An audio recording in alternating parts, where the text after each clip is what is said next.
and we can just, have a conversation as people join in. Sure. So but I guess, where are you broadcasting from now, Alan? My headquarters, or BetterComp's headquarters, is in the pool house at my house in California. So just Sweet, outside. pool house. Yep. We built it during COVID. For a little while, our headquarters was my son's bedroom. So thankfully, a little bit more space now. I can be outside in the. Yeah. Go for a swim in between. At least get to look at the pool all day long. Yeah, that's the way to go. I just remember before the pandemic myself, I had an office in my town and so forth that I would go to, because just the internet was always consistent there. I mean, fast broadband and so forth. But when COVID hit, they did as best they could to shore up the internet all over the place, and so that worked out great, and there was no reason for me to go into town anymore. Right. So which is, I just work from wherever I'm at now, so which is great. As you can see right now, I'm in a hotel room. So yeah, but the world has changed. Were you in Durango? Yeah, I still am. I spend most of my time in Durango, and then other places, but it's beautiful there. Just love it. We used to go up to northern New Mexico, Chama. And we would, my grandparents had a cabin halfway between Chama and Durango. So we had to do about an hour on dirt roads to get there. But it was, you wake up and you'd have elk in your front yard, that kind of stuff. Yeah. Good stuff for sure. And then but how's California doing? We got 1 minute left. For those that are on the call, we're just chatting until the top of the hour. But California has gone through a lot of stuff the past 6 months. For just a ton of snow and flooding and just everything. So what's going on there now? Yeah, it was a lot of rain. I saw this morning that we had 34 atmospheric rivers over the last 6 months. Which is double normal. So I think we all wanted the rain. We just weren't expecting that much of it. And now everyone's concerned about, when it all melts, where's it all going to go? How fast is it going to melt? Can we absorb it all? Are you going to have flooding in Central Valley, et cetera? Right. So I can tell you this. I can tell you this, Alan. It's coming. Yeah. It's coming. Just yesterday, the past 3 days, I got like 4 feet deep of snow around my house in Colorado. And in the past 3 days, it is just, the sun is at 70 degrees. It is hitting that snow. We got rivers. It's taking out, it took out my driveway. I had to get it repaired. It is heading your way. So get ready. All right. All right, we're at the top of the hour. So I'm going to go ahead and what I'm going to do here is go ahead and share my screen. We'll get things kicked off here for all those that are waiting online. So just give me 1 second as I share my screen here. I think everybody can see Alan, and I am going to kick off the multicast here, and so we can open up this to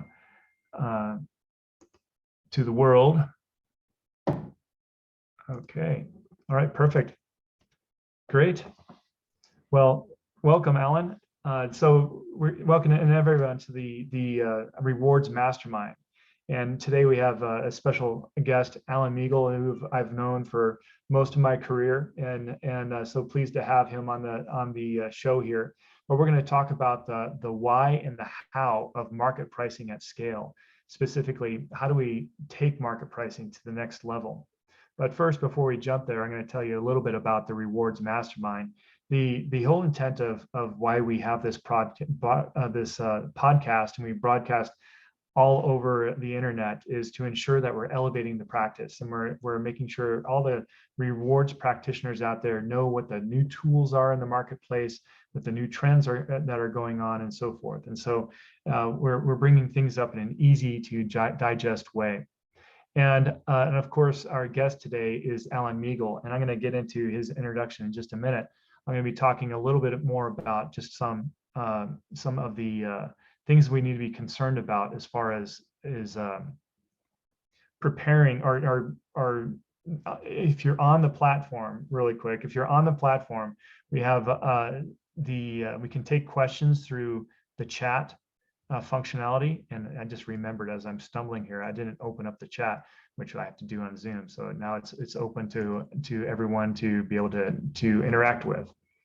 All right, so let me go and talk about Alan here. As I mentioned, I have known Alan for quite some time, and we first crossed paths when I was in a conference room in Barclays about 20 years ago, and Alan came in with his solutions, and I've tracked him through his career ever since, as he's gone through multiple different places. Now, as you know here right now, that Alan is the CEO of BetterComp, and it's a new way of looking at addressing market data and pricing market data. We're going to hear all about that today. But Alan's been at salary.com, he's been at PayScale, and a lot of other places that to spread his wisdom. So the great thing about Alan is that in BetterComp as well is that they're so customer centric. I mean, that is their main focus, is that Alan has always been curious about reaching out to his client base, seeing what they need, what problems they have, and making it happen through software. And so that's what I remember of him, and I know that he does that with his clients today. So in going through this journey, Alan, can you tell us a little bit about how you started? Where did your passion in compensation come from? Where did it all start? Yeah, it's the origin story, right? So I guess I fell into comp literally that I signed up for an internship at the rewards department in Fleet Boston Financial. And I thought I was going to be sending out credit card offers to people, sending them on trips, rewards. And my first day, my boss, a woman named Lisa Basaccia, who ended up becoming the CHRO at CVS, she gave me a McLaughlin survey, green binder, hard copy, and I had to price a job. So that's kind of how I got into comp. It was frankly the thing that got thrown at me. But I was an econ major, so I guess the numbers part of it came from that. And then I enjoyed just working with numbers, working with people. And so I was internal at Bank of America for about 3 years. And then I had a chance to go on the other side. I actually turned down an offer to go to Mercer to be a consultant, to go to salary.com. So some way I was going to be in the world of comp. But then I only spent 3 years not in comp. That was my 3 years at Workday. But then I also spent 3 years in the executive team at PayFactors to help us get off the ground. And then I got coached by PayScale to help them bring aboard the market pay acquisition. So I've been around the block, seen every piece of market pricing technology. And a lot of what we put into BetterComp are both learnings from over the last 20 years, as well as we did about 30 interviews with existing customers of other solutions. And this is before we had anything. We had nothing to sell them. We just wanted to pick their brain. So I reached out to 30 folks that I interact with over the years and just picked their brain on market pricing. And it was probably the best experience that we went through, that we got a chance to ask people questions and didn't really have an agenda. We just wanted to learn. And we got all kinds of different perspectives that I think when you're selling a solution, your perspective is based on what you have today. We didn't have anything. We just had some ideas, and we didn't even give the ideas out. We just kind of asked people what they wanted. So it was interesting to have it all come together. But I have to say that getting to that first MVP and just listening to customers about what they want was the key driver for how we got started. Well, in interacting with all those people, what did you find, and what were their main themes that that the people you were talking to, the comp experts, had about market pricing? Yeah. So the first question I ask is, what do you have now? What do you use, and how do you like it? And people gave different answers. Some people had comp analysts, other people had PayFactors or salary or market pay. But the interesting response was no one was like, we love our solution. They would always say things like, it's fine, or it works, or it gets the job done, et cetera. And so we started to probe with other questions about like, well, what else would you want it to do that it doesn't do today? Or what do you have to do outside your system to augment the functionality that you're not getting? And it became clear that every customer we talked to had some shadow processes that are outside the system. So for instance, they would have things like, well, we know how we match up to Radford, and so we store our leveling convention over there, and we have to validate all of our matches using that leveling guide, but we do that outside the system because there's no functionality for that. Like, okay, well, why are you doing that outside the system? Why can't you do that in the system? Same thing with just, frankly, a lot of outlier analysis was done outside the system. There wasn't a way to get that kind of work done as well. So you had all these shadow processes, and I'd say About a third of customers weren't even using the system for the core market pricing. They were using it as a data repository. So in other words, they would do all of their market pricing, their job matching, analyzing different cuts from different surveys. They would do that work outside of the tool and then load it in through a spreadsheet. So then your market pricing tool is really Excel or Sheets or whatever. And then you're using your third-party system as a repository. It's not really adding any value other than it's aging your data and helping you keep things clean. So the value proposition really wasn't there. But then it was really interesting because customers would talk about, we'd ask, well, what do you want to be able to do instead? And I'll never forget, I was in my car, sitting, charging my car, and I decided to have one of these calls. And I asked one contact who I'd worked with at a few different places, I said, what do you want to be able to do that you're not able to do now? And his response was, I want to be able to look at a family and match it by family. I want to be able to look at my levels and infer my levels, and that's it. And it was just such like a clear way to think about it that it made me realize that the world of market pricing had changed. Market pricing, when I was in comp, was job by job. You'd open up your binder, you'd find the job, you'd go through that work. But now what customers wanted was the ability to get through that pricing and get through it in a different way. And they had implemented things like job architectures with family conventions and level conventions, but all their existing tooling was stuck in yesteryear technology, still doing things job by job. So it was kind of eye-opening. It was, again, one of the best experiences I went through. And we just had some really good folks that gave us a lot of input, and then a lot of those folks ended up becoming customers as we built what they said they wanted. So. Yeah, and I know right now there's a lot of practitioners out there that are still looking job by job. As a matter of fact, that's how it comes into them. Their managers or their supervisor says, "Hey, we need to benchmark this job." So, what are the perils of doing that, Alan? Of just looking at one job out of the market survey? So I think it depends on the size of the organization. I mean, let's be honest, a 200-person company doesn't really have a job architecture. They have jobs, right? But as you get larger, you need to have that job architecture to help ensure consistency across the organization. So do you have consistent families? Do you have consistent levels? We run into a lot of organizations that say, like, well, we have levels, but they're just levels. There's no methodology to what the levels are. And so you get to the point where you can have a consistent job architecture. You frankly just get consistency. You get a consistent conversation with your managers, consistent conversation with your employees, consistent messaging around what it means to move between grades or levels in the organization. And it also makes market pricing a heck of a lot easier. All the surveys at this point have adopted, all the major surveys at least have adopted a job architecture where they have families and they have levels and they have a guide to how the levels, how one level varies to the next, and they go through meetings to talk about their leveling guides, et cetera. They do this for consistency. They get much better data when they put it into a consistent architecture. And as you get larger, frankly, you don't see large companies that don't have job architectures in place, because at some point you just can't run a large organization without having families and levels and being consistent about how you're doing the work. Now, that may mean even so we do run into some large organizations that you say things like, do you have a consistent leveling guide? And they're like, well, we have a leveling guide, but it's not consistent. So in the US, we do this, but in EMEA, we do that. In APAC, we do this. So it does vary, but at least you have some sort of methodology. And so that methodology eventually led its way into our thinking that organizations should have a pricing policy. There should be a way that you think about market pricing. It should be documented and consistent. And frankly, without that, you're throwing darts at the dartboard. I mean, you're going to get some numbers. I don't know how consistent they're going to be. And that's often what we find when we take a customer off of the competition. We put their data into our application. We show them what they've been doing. And we notice all these things that are just don't make any sense, right? So one job family of theirs that looks nice, consistent, but they match it to different surveys with different families, and they don't have that kind of perspective. Their existing tooling wasn't designed to do anything other than job by job. So they need to step back and look at a bigger picture and be able to look at the context of having a more well-designed system for them. Let's back up a little bit. I mean, as far as when we're looking at the surveys out there, there's just so many different types, different styles. I mean, we have everything from free data to highly groomed information. So let's go through the different types. I mean, you have free, you have the aggregated solutions, you have stuff that's collected through payroll, you have professional surveys. What are all the different types of surveys out there, and how are they used in your system? Yeah, so if you think about, I've seen everything from individual raw survey data. When I used to use surveys like Mercer, Towers before it was TW, before it was WTW, et cetera.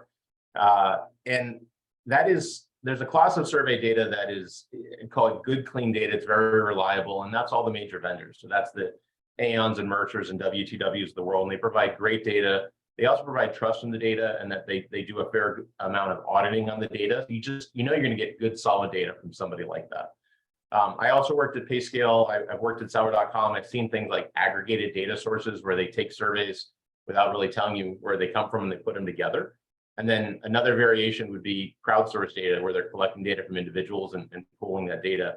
And there are benefits to that data that you get, like in PayScale, we got some interesting jobs that you just couldn't find anyplace else, jobs that were kind of new and unique. But you also didn't really get the trust factor. That organization couldn't see where the data came from. They didn't trust the reliability of the data. And so it was interesting, but not necessarily a trusted source. And frankly, what you get there is you don't have the consistency of that job architecture. So like employees don't really understand the fact that they are in P3 and how it compares to P2 and P4. And, I'd say half of the employee data we got just had incorrect salaries because they would know their hourly rate, but not what they annualized out to, those kind of things. There are some interesting data sources that are coming around now. So there's a tool called Levels FYI that essentially takes crowdsourced data, but validates the data. So they're taking data from third parties, individuals, and saying, well, give us your salary, but show me your W-2 or show me the offer letter that went with that salary. And so then at least it's reliable, and they're putting it against a family and level framework for each organization. So they've got Amazon and Facebook and Google. It's mainly technology focused, but it's an interesting way to think about crowdsourced data, that it's actual people giving their salaries. What I've noticed on there is they do have I think some people like to use it to kind of brag about their salaries. So you have some very high salaries. I don't know if the rank and file are necessarily putting their salaries in, but it's really interesting. And then you get other tools, like there's other tools out there that are doing real-time data.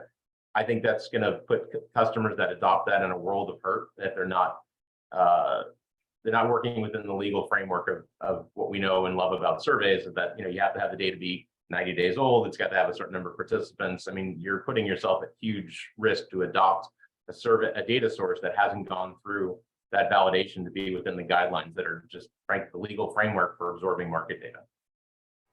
So let's dig into that a little bit more, because I think that's something that is a big risk of the future. And of course, when we even layer artificial intelligence on top of that, when we think about AI, how is it going to influence the market data practice?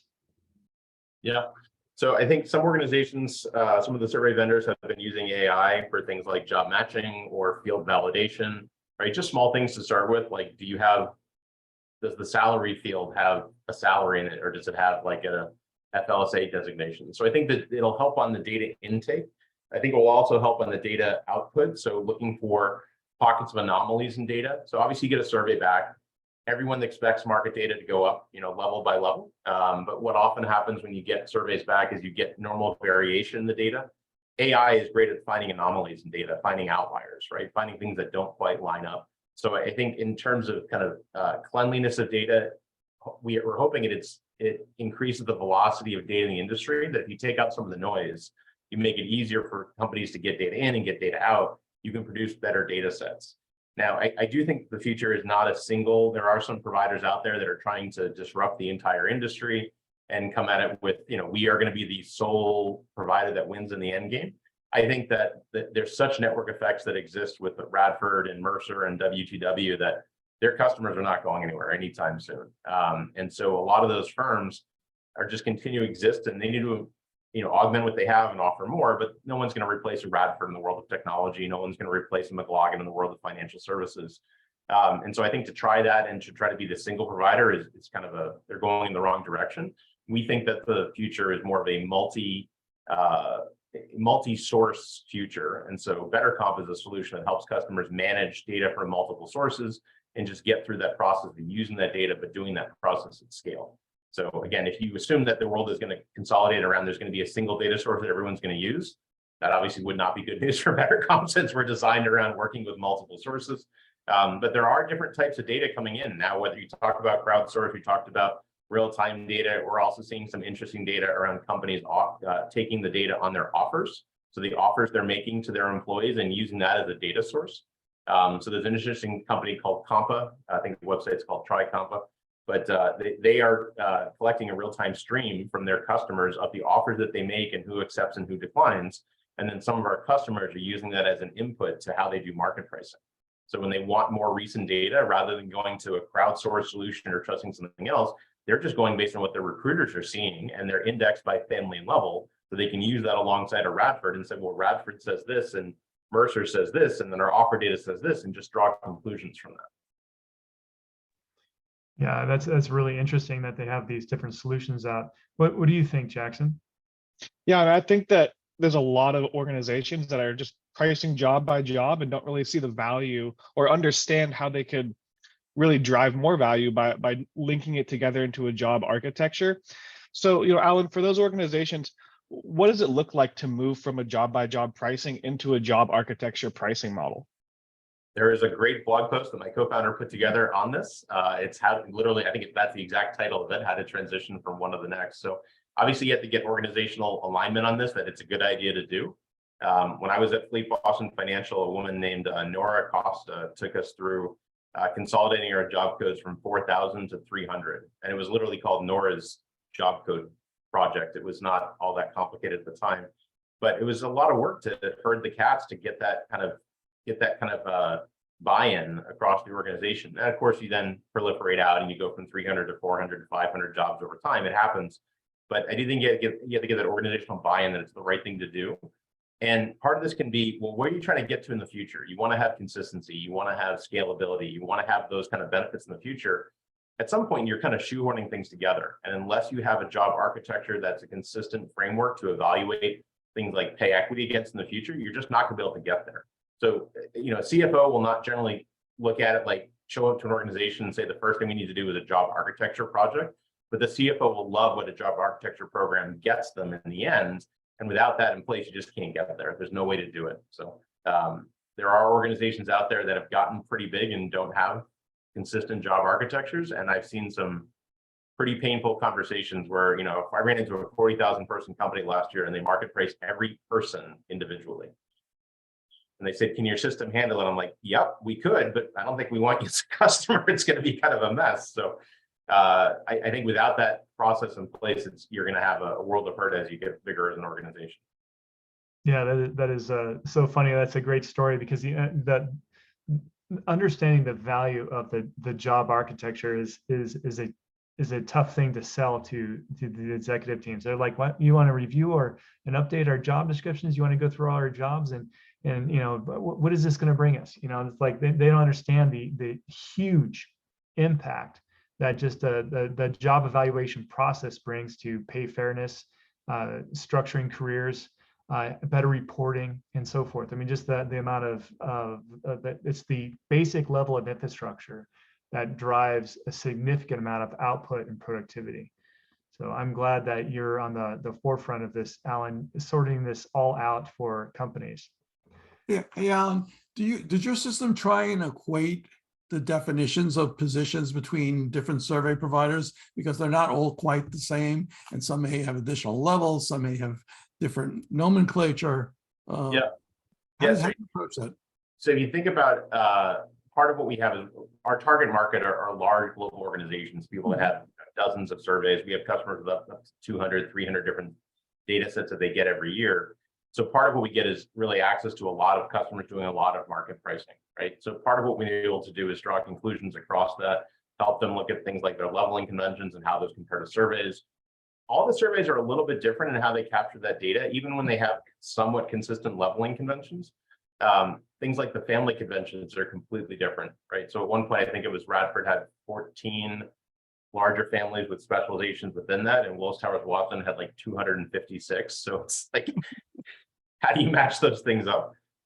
It's even where the jobs fall in the architecture, right? So things like AI, we've seen AI jobs within IT, we've seen AI jobs within data science, we've seen data science jobs within the HR function. It depends on how you put all this data together. And so we help customers draw conclusions across that, but we also just let them do what they want across the data sets, but give them a framework to work within.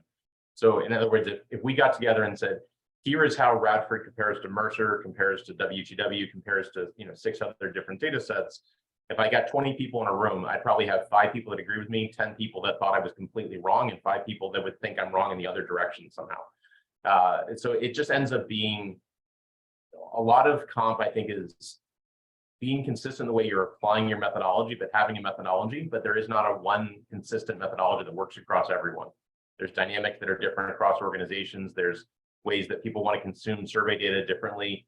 And I've seen the same comp person have one methodology at one firm, go to a different firm and need to have a different methodology for what they have in place. Mhm. So a lot of it is like, do you have the right tooling to be able to scale the way that you do market pricing, to be able to get through that work in a consistent way? Or are you stuck doing all that work manually in Excel and then loading your data into the application? If you're doing the latter, you're not really getting any value out of the solution that you've purchased. You're just using it as a repository. So we try to take a lot of that methodology out of people's heads and codify it such that as they interact with the data, their thought processes just happen automatically.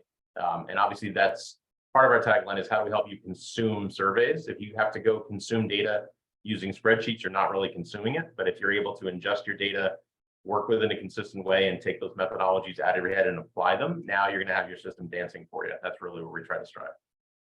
Great.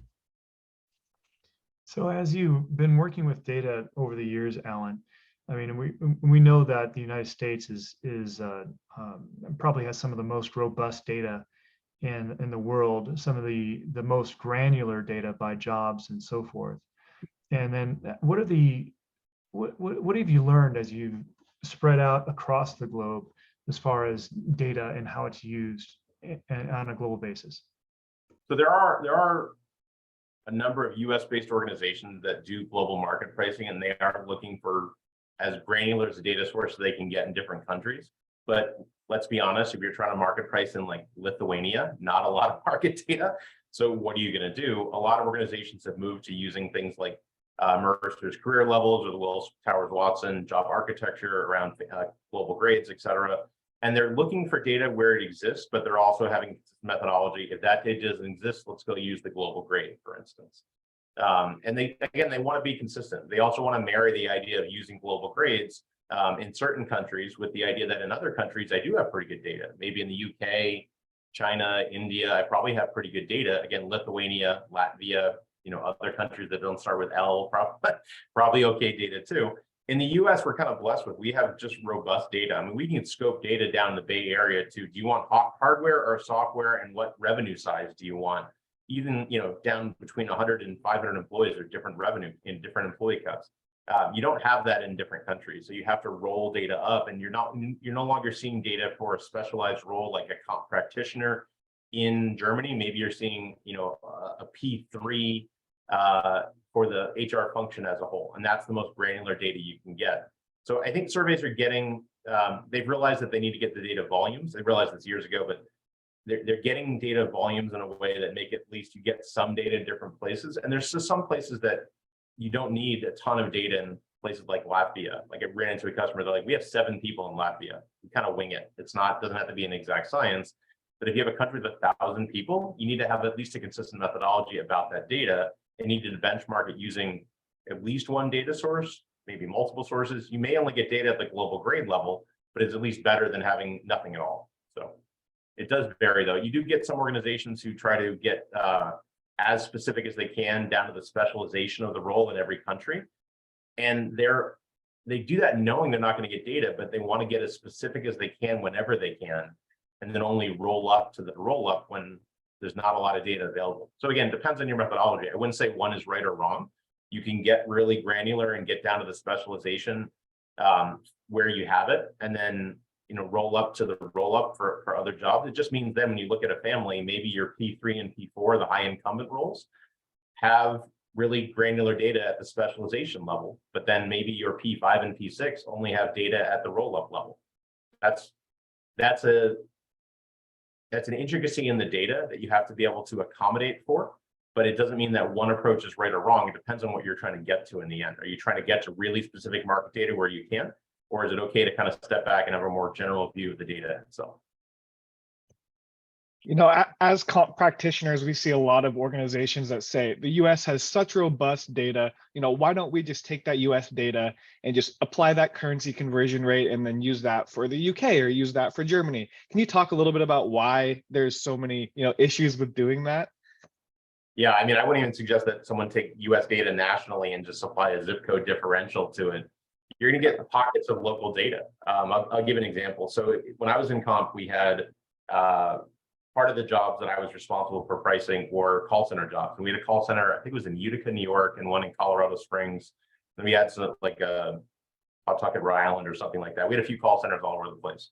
So the national data was saying like $12, $13 an hour. And so we put together some geo differentials. And I think Utica was like 10% below and Colorado Springs was at national. And we showed the data to the leader in Colorado Springs. They're like, if I paid this, I would not have a single employee.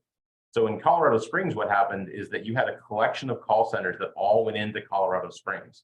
And so call center talent went from being cheap to being $18, $20 an hour. This was back in 2002 or so. And so we'd have to pay, I think it was 170% of national in Colorado Springs. And so if we used a geo differential, would not have been a good story, right? I think the same thing would apply if you took a US number with US valuations of jobs and said, let's just go apply that to jobs in Europe. It's going to be very different. It's different than conversion rate, right? There's different dynamics around the supply of labor, the demand for labor, like labor practices, et cetera. And obviously, I don't think you have to get as granular as going by zip code for things like a software engineer. Like in the US, you can probably go by, major cost of living areas. But when you go international, you do have to get down to the local, at least the country level. And if you can get down to the city level, in larger countries, obviously in Latvia, you're probably not going to get that granular, but in the UK, you definitely have London, non-London, et cetera, and at least get down to data at that level of granularity. I think that's Jackson brings out a great point and also just going back to an earlier point that you made, Alan, about just using generic data or free data or data that's just on the internet. I mean, as a comp practitioner, we use information from certain data sources because it aligns with our compensation philosophy.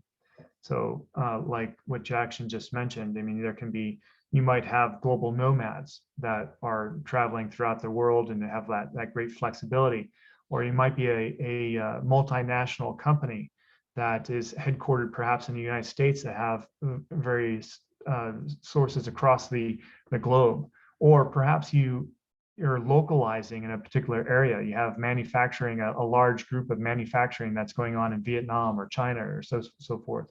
So all those are aligned to certain types of data sources. Would you agree?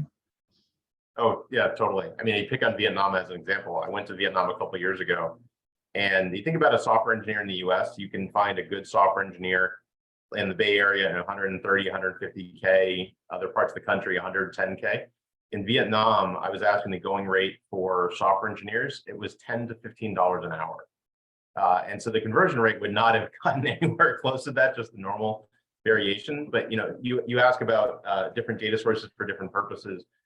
I like to think of it like, if you're a small customer, you need a number and you may not care where it comes from. And that's where crowdsourced data is probably fine.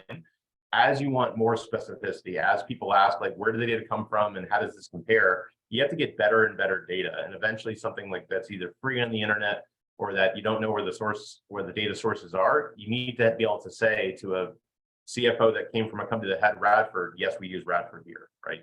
So you get this kind of credibility and trust as you have more branded data sources that have a pedigree associated with them.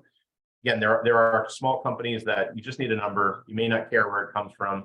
You want your tool to be simple and easy to use so you can get a number, know what to tell your recruiter, and at least have it be somewhat reliable. But as you get larger, as you get more exposure to the C-suite, et cetera, where they're asking tougher questions, you need to have better defensibility around your data. And that's where, again, if you need a number, you don't care where it comes from, something free and cheap is probably fine. If you need more defensibility, you need to get some trusted data sources and have some validity to the data.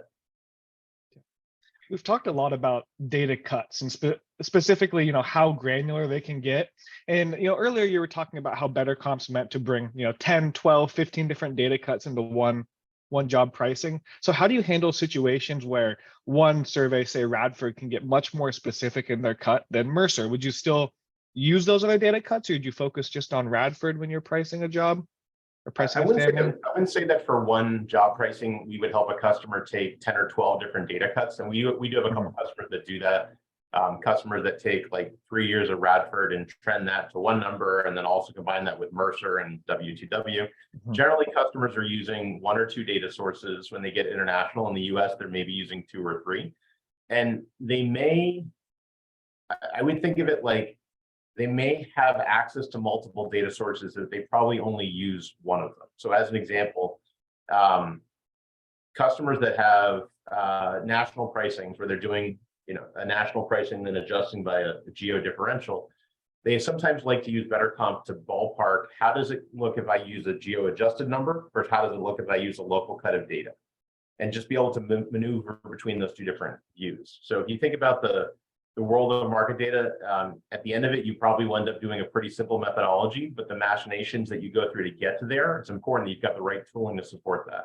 So it may be taking 2 surveys and 3 cuts each and looking at them and looking at variations. And then part of what BetterComp allows you to do is to move cuts around and just say, let's go use a revenue cut, let's use a geo cut. And you're not going job by job to make changes. It's more of a policy-based way to say, well, what if I did this and what if I did that?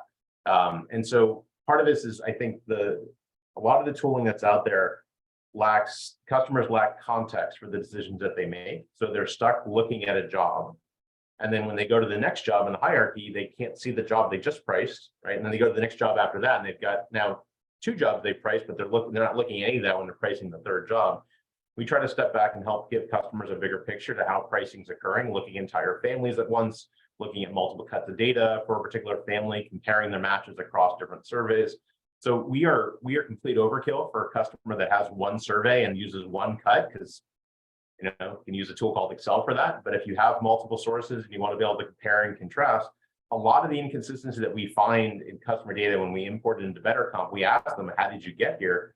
They're like, we're not really sure because we were doing all of our work 1 job at a time. We never saw the context that you're able to see in BetterComp. And so some of even the contextual ideas, some of these ideas came about from talking to customers, early customers. We had a screen for job matches, and the customer wanted an export of that. And always when customers ask for exports, we ask, well, what are you going to do with it in Excel? Because it's good insight to where they want to get to.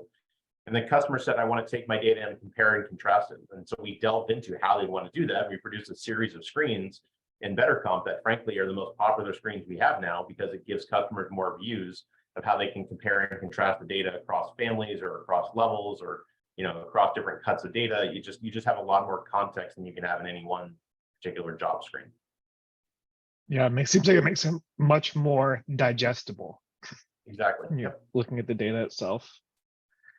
So do you have any thoughts on the current market situation with pay equity and where market pricing is right now, and what that means for market pricing going forward? Yeah, it's interesting.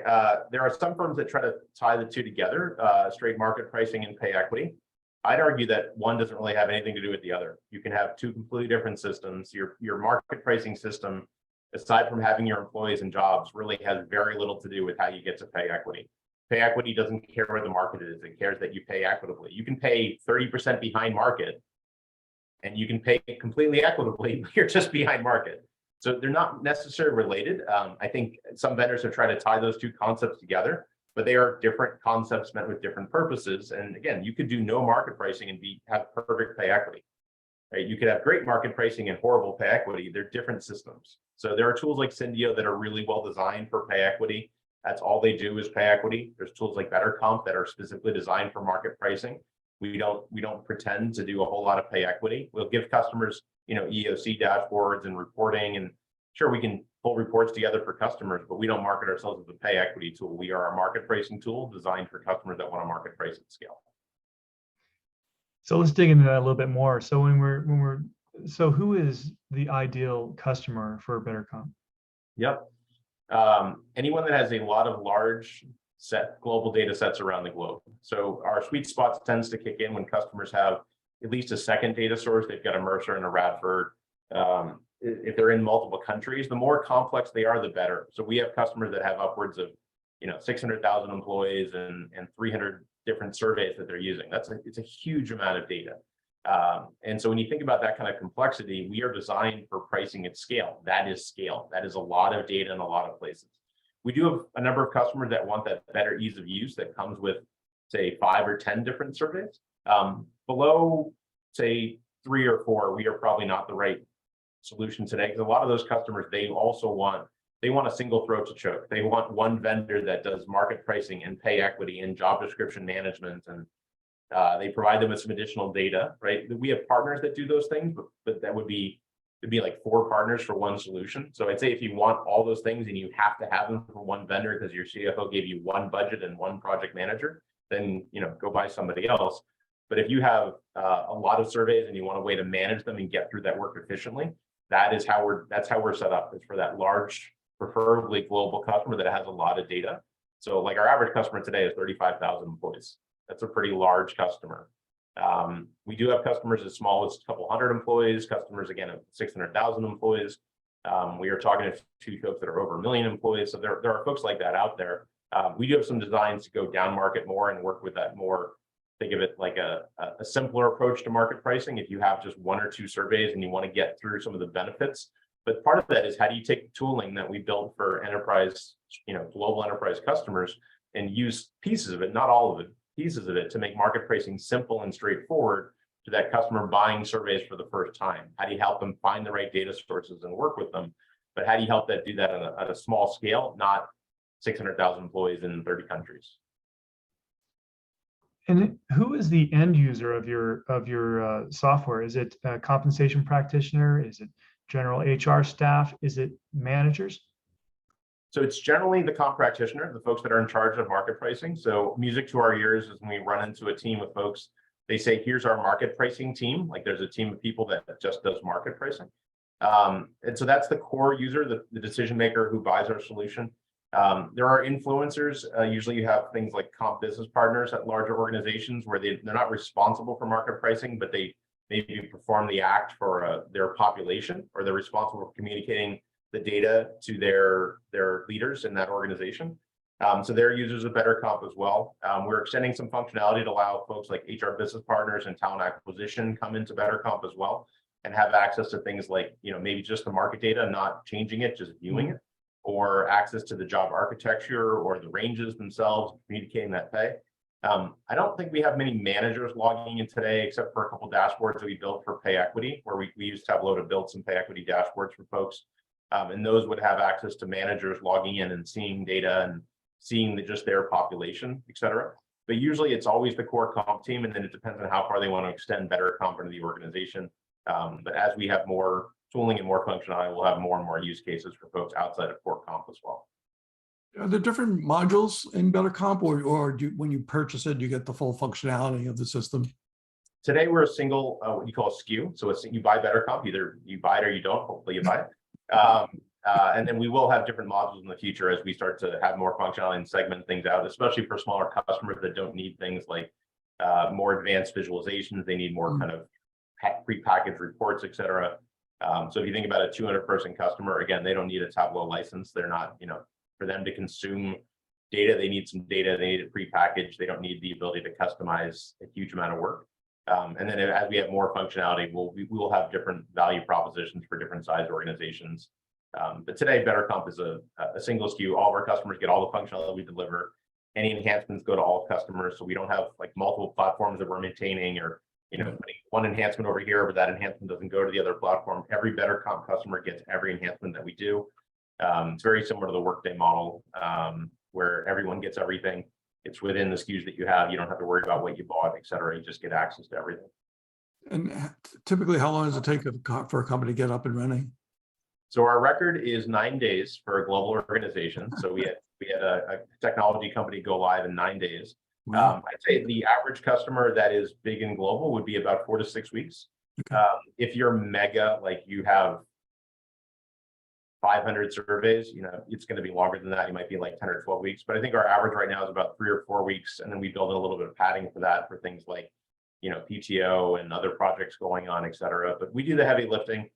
If you're coming off of any of the other solutions, like a MarketPay, a Salary.com, a PayFactors, we know how to take their data and put it into our templates without really much work. And so at that point, you're loading data, and it's as quick as you can get the data in as fast as you can get it in. So as long as we can get the data out, we can get the data in pretty quickly.